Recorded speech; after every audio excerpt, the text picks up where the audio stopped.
네, 최근 유튜브 계정 해킹 사고가 잇따르고 있습니다. 한국관광공사에서 운영하는 이매진 유어 코리아 채널에 이어서 문화체육관광부에서 운영하는 대한민국 정부 채널까지 공격을 받았는데요. 누구의 소행일지 또 이들의 공격을 막을 방법은 없는 건지 오늘 이슈플러스에서 전문가와 함께 살펴보도록 하겠습니다. 정태진 국가사이버안보센터 자문위원 나오셨습니다. 안녕하십니까? 네, 안녕하세요. 네. 저희가 위원님을 사이버 안보 전문가 쪽에서 이제 모시기도 했지만 보니까 국제범죄정보센터에서도 정책위원으로 활동하고 계십니다. 네, 맞습니다.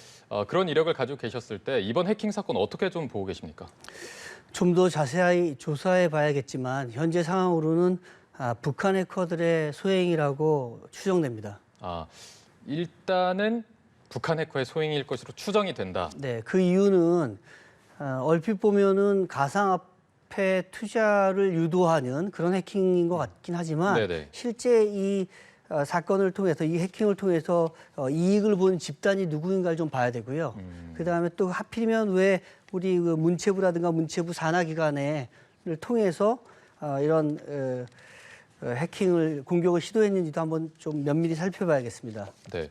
말씀해 주신 대로 이게 조금 더 조사해야 되는 부분이 있고 밝혀져야 되는 부분이 더 나와야겠지만 만약에 이게 북한의 어떤 해킹이라면 왜 정부 기관의 유튜브를 해킹을 했는지 구독자는 이게 뭐 26만 명이 있고 50만 명이 넘는 구독자들이 있습니다만 뭐 기밀 물건을 가지고 있거나 이렇지는 않거든요. 왜 정부 기관의 유튜브일까요?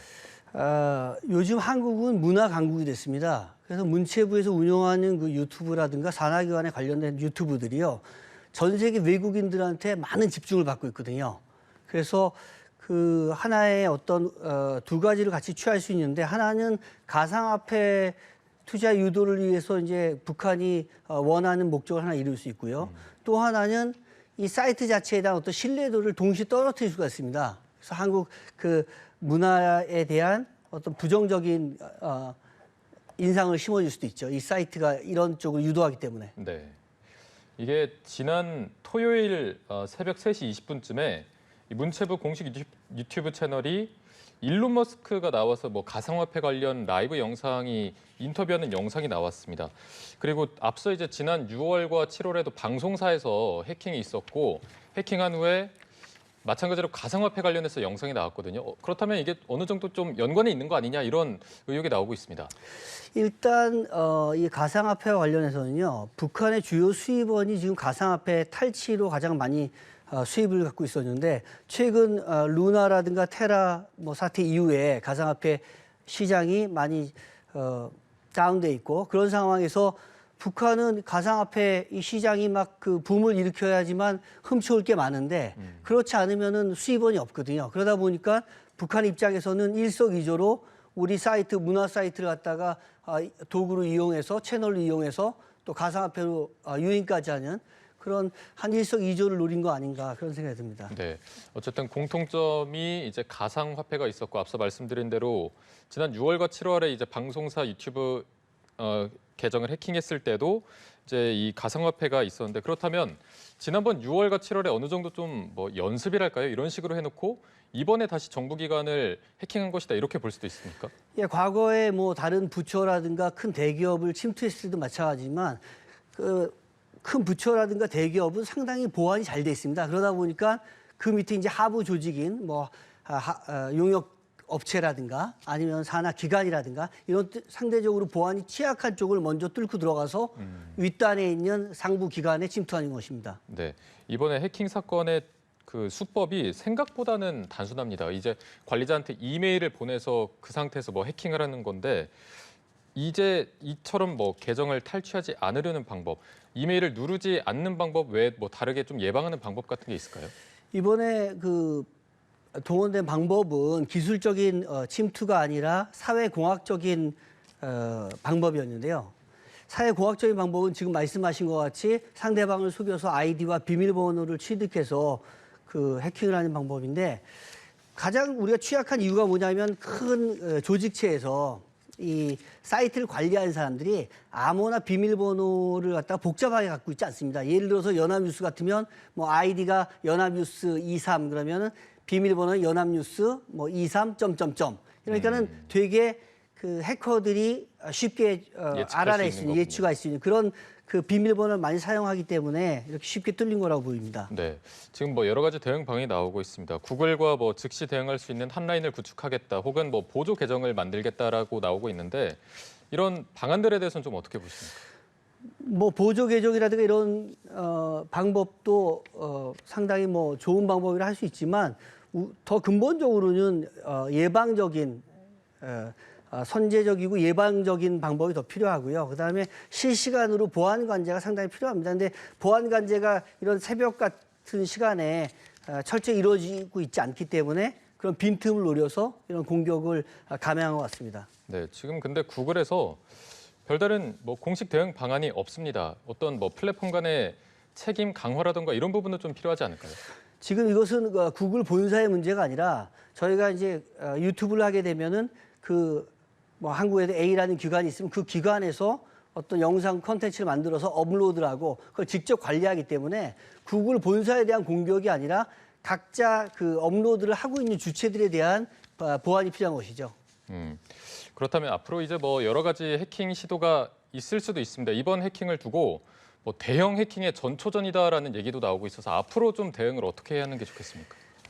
사실 지난 정부보다는 지금 새 정부가 들어서서 또 특히 우리 새 정부는 또 미국하고의 관계라든가 이런 문제가 있어서 북한의 사이버 공격은 앞으로 계속 증가할 거라고 보는데요.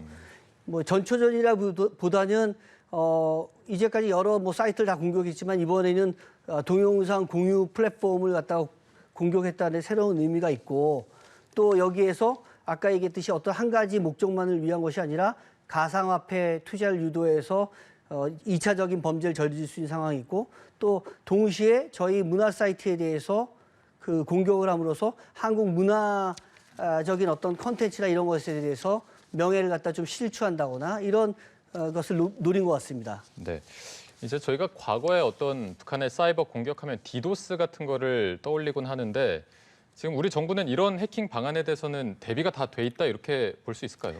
과거에 많이 사용했던 수법에 대해서는 저희 정부에서는 상당히 많이 준비가 돼 있고요. 그런데 사이버 범죄는 계속 진화하고 있습니다. 그래서 새로운 기술, 새로운 방법들 이런 것들이 동원되고 있어서 저희가 상상하지 못하는 방향으로 계속 발전할 것이고 또 거기에 항상 저희도 또 대비해서 필요한 전략이라든가 또 법이라든가 이런 것들을 많이 좀 정비해야 되겠습니다. 네.